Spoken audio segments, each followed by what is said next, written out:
We're sitting right here. The finance team.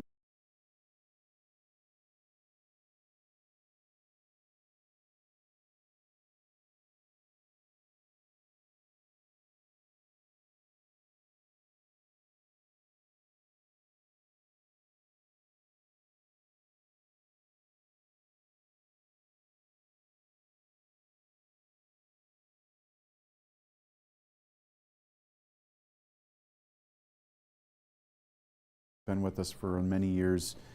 This strategy really has started back in 2017 in a discussion about what can we do to make Brown County a more sought after community. How can we make the appropriate investments that ultimately make us the county of choice. Of course, we all know that that requires us to be thinking about, one, our delivery of services, our quality of services, and then our cost associated with those services.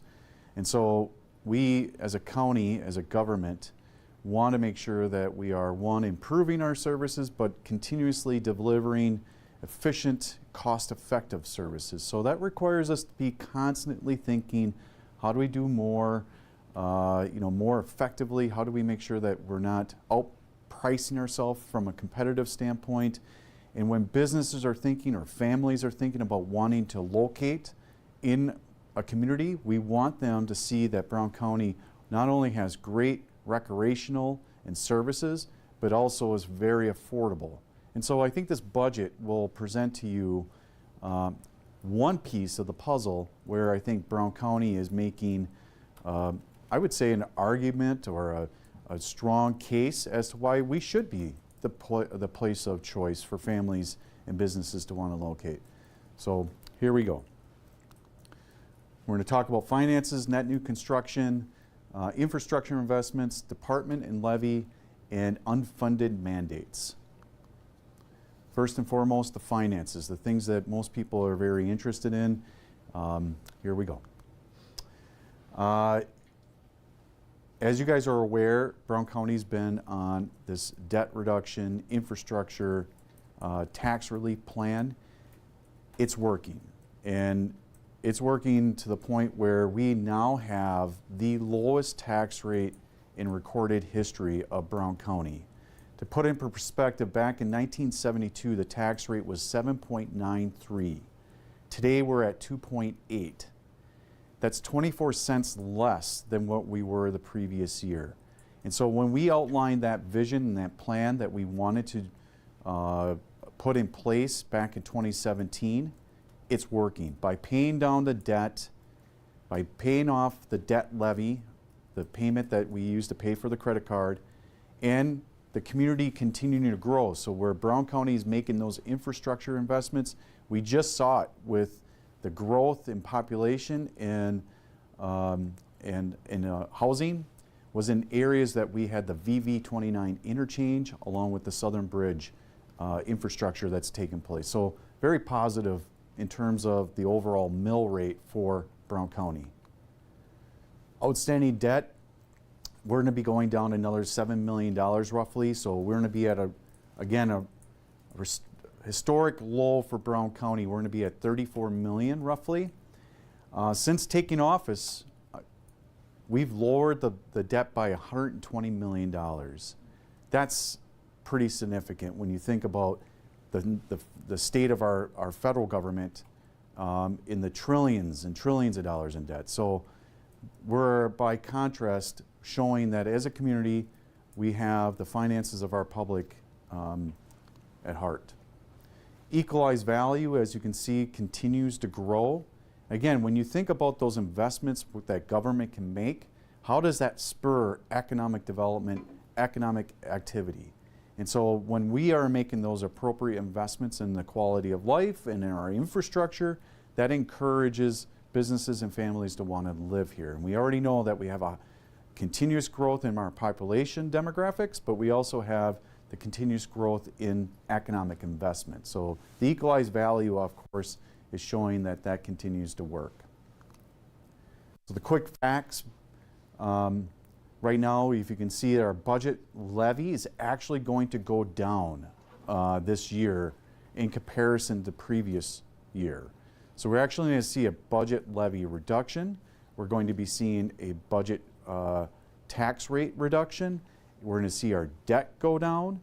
And what does that mean to the average household? It means roughly about $36 on a $150,000 home, or $248 on a $200,000 home. So again, it may not be a significant amount of money, but it's still in the right direction. When we see all of our costs going up, government can at least take notice and try to do its part in helping our families and our businesses in our community to lower those costs. So in the end, this is, to me, is a positive sign of what Brown County is able to do. Net new construction, as I mentioned to you earlier, Brown County continues to grow. We had roughly $800 million last year.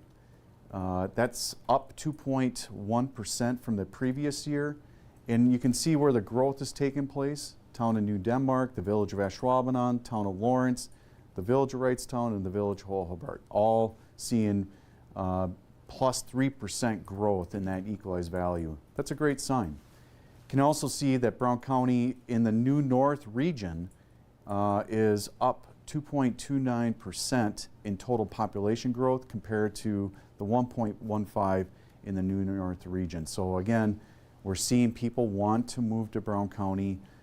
We see that the investment's taking place. These are all good signs that the way Brown County's being a partner in this community is working in the best interest.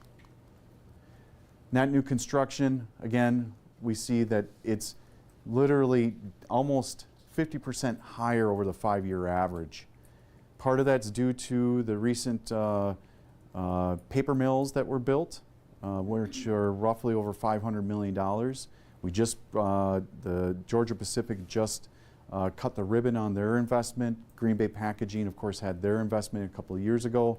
But overall, we can continue to see that our numbers are growing at significant rates.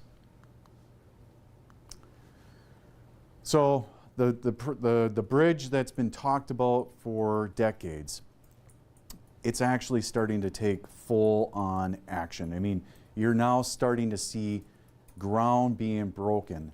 The interchange over on Highway 41, they're already moving dirt. The sections between Packerland to where the interchange is going to be, and then eventually where it'll lead to the bridge, that's all going to start construction in 2025.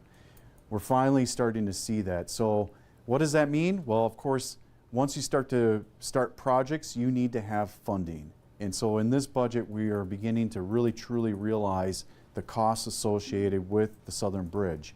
And so EB 39, which is essentially the Lawrence from Packerland to the interchange, Brown County is going to be investing roughly $4.3 million. Lawrence will be investing about $4.3 million as well. And then GV 14, which basically takes you from the interchange to the bridge, Brown County is investing $2.5 million, and De Pere is investing about $2.5 million. All that said, Brown County has just in 25, not including all the engineering and other design work, just in construction, right around $7 million associated with the Southern Bridge. That to me is a positive sign for something that's been talked about since, you know, the 60s and of course since the 2000s. Overall, Brown County will be investing $37 million in all road projects, infrastructure, bridges in Brown County. Of course, that includes state and federal dollars. It's not just Brown County levy or Brown County dollars going into this. But you can see that in Brown County, you'll see a significant areas of projects that are going to have investment by Brown County. And again, when you think about what the public wants, infrastructure, quality of life, taxes, the economy, all those things are really important. And Brown County can show that we are doing our part to make sure that we're making the appropriate investments. 23 miles of roads will be improved next year. Phoenix Innovation Park, as you guys all know, Brown County continues to be a strong supporter. We are unique when it comes to investments in universities. There's no other county in the state of Wisconsin that makes investments in the four-year comprehensive like Brown County. There is no other county that owns a building on university-owned land. And to my knowledge, there's no other county that actually shares in the cost of an individual that works for both Brown County and the university for the purpose of developing the future Phoenix Innovation Park. We all know that Brown County, or the University of Wisconsin-Green Bay, is bending or basically breaking the curve in terms of enrollment numbers. They're up 19.8% over the last 5 years, where you see the headlines basically saying most universities, with the exception of Dane County, are on the decline. Our partnership, our investment in this is about workforce development. It's about brain gain versus brain drain. It's one of the key components to allow for us to be able to have a successful community. We need to have the workforce available for us to be able to have the businesses that we want to attract. We need people invested in the trades, at the technical colleges. All of those need to be maxed out. So here's where Brown County is making that investment. Ultimately, we believe that the Phoenix Innovation Park could create the next generation of entrepreneurs that are going to create global solutions around the world. So we're really excited about where this is as far as the overall stage. Our first place was to get the seed of the STEM Innovation Center built, get the engineering school, and then from there start to develop the actual research park. Who knows, right now Brown County sees this as a very positive. And more importantly, we see that actual enrollment numbers are growing, which is awesome when it comes to workforce development. One of the things that we do as a county is we operate through the Sheriff's Office a jail. And it's an unfortunate aspect of county government, but it is something that we are responsible to manage. And so this upcoming budget, we will have $15 million spent building a new jail pod. It'll have a roughly 128 beds. And this is just an unfortunate but necessary reality of running government. To operate that one jail pod, it'll cost us roughly $700,000 of levy dollars.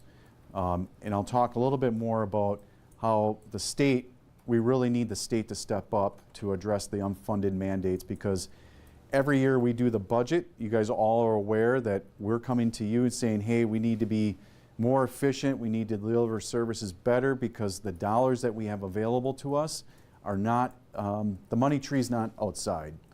And essentially, because of what the state is doing to the county in terms of the unfunded mandates, the dollars that we would normally have available through our net new construction and the levy limits that are placed on us, technically we have the money, but because we're subsidizing the state for their services, it impacts the dollars that we would be able to provide to you as individual departments. Courthouse security, it's $3.9 million. That's going to be constructed next year.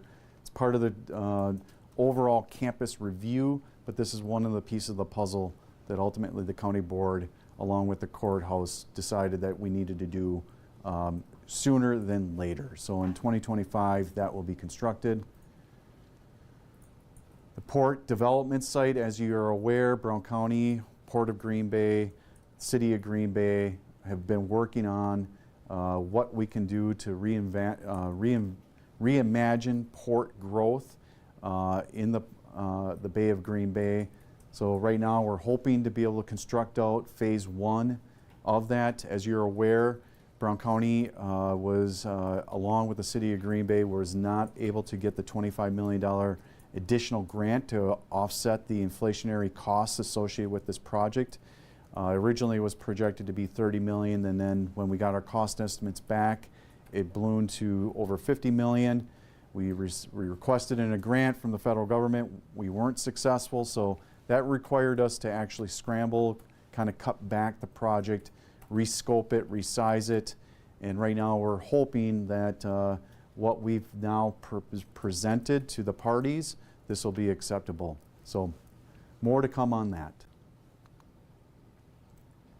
So landfill gas collection system, again, as you guys are aware, we've opened up our, as part of a tri-county agreement, started with Winnebago, then Outagamie, and then Brown County. We built our landfill, roughly a $27 million project in its earlier stages. Now, as that landfill is starting to accept more and more collections, it requires us to then be able to take the leachate and do something with it. So this will be another phase of our long-term running of a southern landfill. Department and levy. As you guys all know, Northeast Wisconsin is a manufacturing, agriculture community. We've, for a long time, have been able to do, become more efficient in our operations. A lot of times when we look at our operations, we recognize, we look for consolidations, we look for collaboration, we look to improve our overall deliveries of services. And essentially, when we think about like our library system, we think about public health, we think about tax collections, whatever it might be, Brown County continuously look to see how can we deliver a service better. And as you'll see in the next upcoming slides, sometimes that doesn't always work to the overall best advantage to the local taxpayer as much as it works really for the state of Wisconsin. So we'll get a little bit more on that, but as we've always done, we continuously create process improvements and efficiencies in our systems. As you can see, as we talked about the levy previously, our levy over the last 6 years grew 2.67%. The cumulative over the last 6 years for the nation was 23%. Put that in perspective. So we've been able to, one, continue to deliver our services, make the appropriate investments in our infrastructure, continue to lower our debt, continue to lower our tax rate, invest in our people, yet we've been able to do it at 2.6% total cost to the taxpayers in Brown County, while the rest was 23%. So I would say all of our departments are working really hard to make sure that we can continue to deliver a product and a service at a reasonable price for the overall community. So that's a pretty starking reality as far as how well we are doing as a county compared to what the rest of the state is, or the rest. Earlier I talked about just the services that Brown County took on that are not part of our mandated services. When you look at counties throughout the state of Wisconsin, you'll find that most counties actually don't own library systems, do not own a museum, do not have consolidated 911, do not have consolidated, for the most part, public health, do not pay for their drug task force. In total, Brown County has taken on additional responsibilities that it normally would not need, would be required. Of our $94 million, that represents $20 million. When counties actually do consolidated services, they do it in a revenue sharing agreement with the parties that they're taking those services on. So, for instance, when we look at the 911 center, it's roughly $9 million of our total levy budget. Before we took the consolidated system, those were the village of Ashwaubenon, the city of De Pere, the city of Green Bay, and Brown County. When we took it on, there was nothing that said that they would continue to pay Brown County for a level of service with some type of escalator to help us offset the inflationary costs of operating. Now fast forward, today we're in this levy limit environment. The challenge is for us to not only cover the expenses of all the municipalities' services that we took on, puts us in a really difficult spot to take care of our mandated services that Brown County is responsible for through our creation, that the state provided why counties exist in the first place. So every time we open up the budget, figure about $500,000 roughly, is added expenses that we would normally not be required to cover if we were just a normal county in the state of Wisconsin. However, when you think about it, in the end, the general taxpayer still benefits because we're running the systems more efficient. It's just a challenging component for Brown County because of the way the state funds local government. Top 10 Brown County levy departments. The sheriff, as always, is $37 million. Health and Human Services, $22 million. 911, $8.6 million. Our debt service, paying the credit cards, $7.7 million. When I first came into office, that was at $15 million. So we've been whittling away. It's my goal at some point in time to have that completely eliminated along with the debt overall. Library represents $6.8 million. So when you think about the consolidated services that the Brown County took on, they're in the top 5 in terms of our total levy that we are required to pay. Yet we have no revenue sharing agreements with the municipalities that we took these services on. But it's the top 5 total cost in terms of our operationals. Court system, $3.3 million. Talk a little bit about the court system and the fact that they continue to unfund the state at a level that's necessary for Brown County to operate. Unfunded mandates. So once again, this year we learned that in the district attorney's office, we will be required to cover an additional expense that historically Brown County wasn't required to fund. There was a reduction or a cut for the Victims of Crime Act. And so Brown County will be providing that because, of course, the district attorney basically says if we pull that out, there's going to be a massive problems in terms of cases being backlogged and, of course, the people that they serve.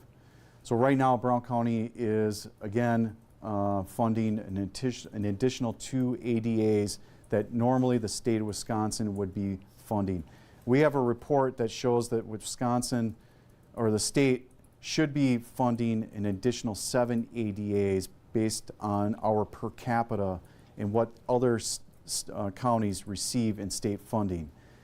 When we think about the backlog in the cases, roughly 4,000 cases that were backlogged, and the amount of time that individuals are sitting in our jail for over 2 years, it's kind of mind-boggling that the state hasn't fixed our court system, our criminal justice system, and how is it fair that individuals, so if you look at it from the victim standpoint, if you look at the individuals who is in our court system waiting for their day before the court, and then you look at who's responsible for paying that. It's all being put on the backs of Brown County taxpayers to fund a state responsibility. Here's another area where it's hitting us. Not only that, we also subsidize the state for court-appointed attorneys. We're subsidizing the state for guardian ad litems, interpreter services, and due to the backlog of cases, our jails are being used as a state prison system. Estimated cost to Brown County an additional $2 million. We have to figure out how to do something about the unfunded state mandates when it comes to our court system.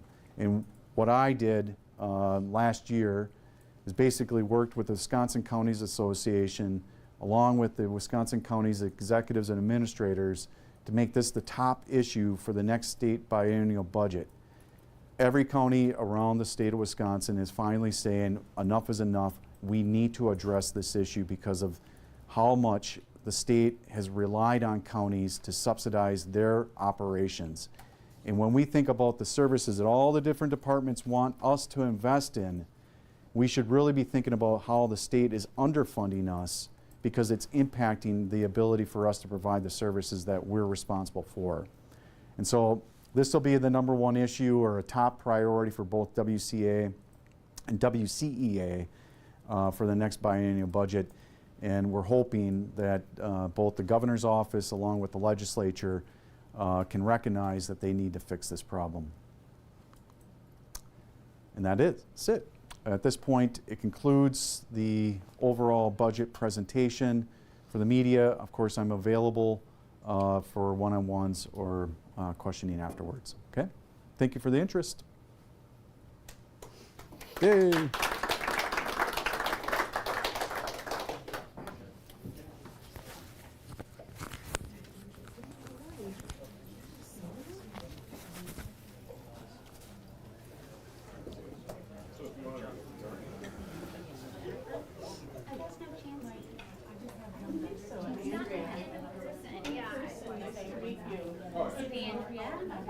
And then Jennifer. Are you guys doing? Do you want me to keep the mics on?